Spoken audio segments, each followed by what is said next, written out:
On the night of March 7, 2014, the legendary doors of Maxim's, the once imperial palace of Parisian gastronomy, swung shut for the first time in 135 years, sending shivers through the city that had cradled its glittering tables since 1893. Born in the cramped cellar of a modest tavern on Rue Royale, Maxim's rose from the ambition of a young restaurateur named Maxime Gaillard.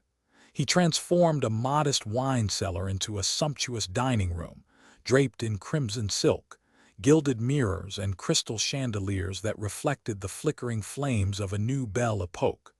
Within a decade, Maxim's became the unofficial headquarters of the French elite, politicians, artists, and aristocrats whose names were whispered alongside the clink of crystal and the rustle of silk. The turn of the 20th century saw the restaurant's fame spread beyond the borders of France. When the Russian aristocracy fled the Bolshevik Revolution, they brought their love of Maxim's to exile, and the restaurant's reputation blossomed into an international legend. In the Roaring Twenties, jazz bands replaced the waltz, and the walls witnessed clandestine meetings between business magnates and secret lovers.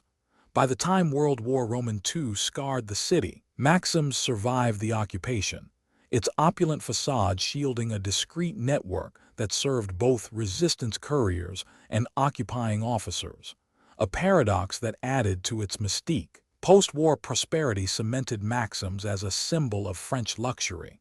The 1950s ushered in a golden era. The restaurant was featured in films, its name became synonymous with the best of French cuisine, and the menu boasted creations like the legendary Médaille d'Or lobster bisque. Yet beneath the glittering surface, the first warning signs began to appear. The cost of maintaining the historic interiors, restoring marble, preserving hand-crafted woodwork, and sourcing the finest ingredients skyrocketed. Simultaneously, a new generation of diners, hungry for avant-garde experiences, started favoring sleek, minimalist bistros over the opulent grandeur that Maxim's embodied. In the 1970s, the Gaillard family sold the establishment to a consortium of investors seeking to monetize its brand. The new owners introduced a series of renovations that aimed to modernize the space while preserving its historic charm. However, the balance proved elusive. The infusion of contemporary design clashed with the original decor, confusing loyal patrons and alienating potential new guests. Financial reports from the late 1980s reveal a steady decline in profit margins, offset only by an aggressive borrowing strategy that leveraged the restaurant's priceless assets as collateral. The 1990s brought a wave of globalization to the culinary world.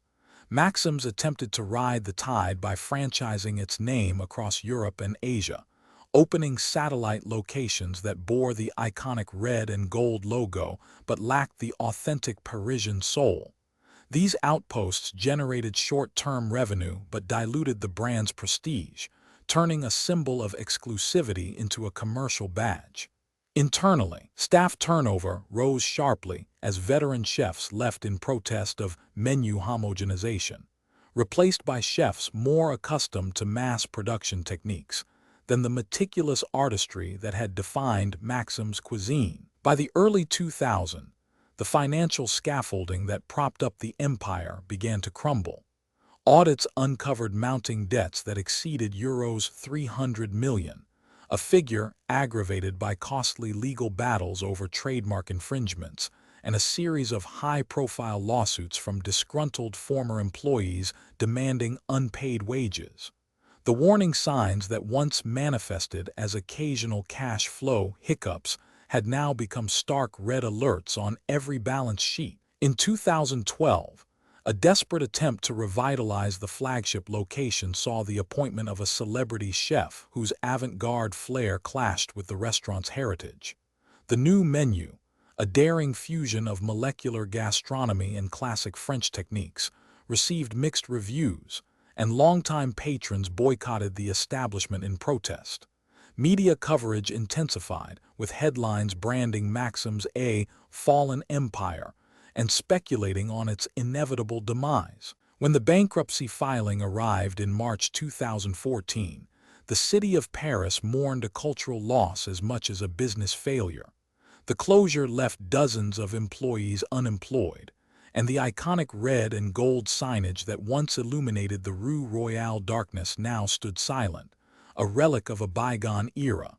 The assets, fine china, antique silver, and priceless artwork were auctioned off to satisfy creditors, each piece finding a new home far from the vaulted hall, where they had once glittered under candlelight. In the aftermath, the story of Maxim's became a cautionary tale for the hospitality industry.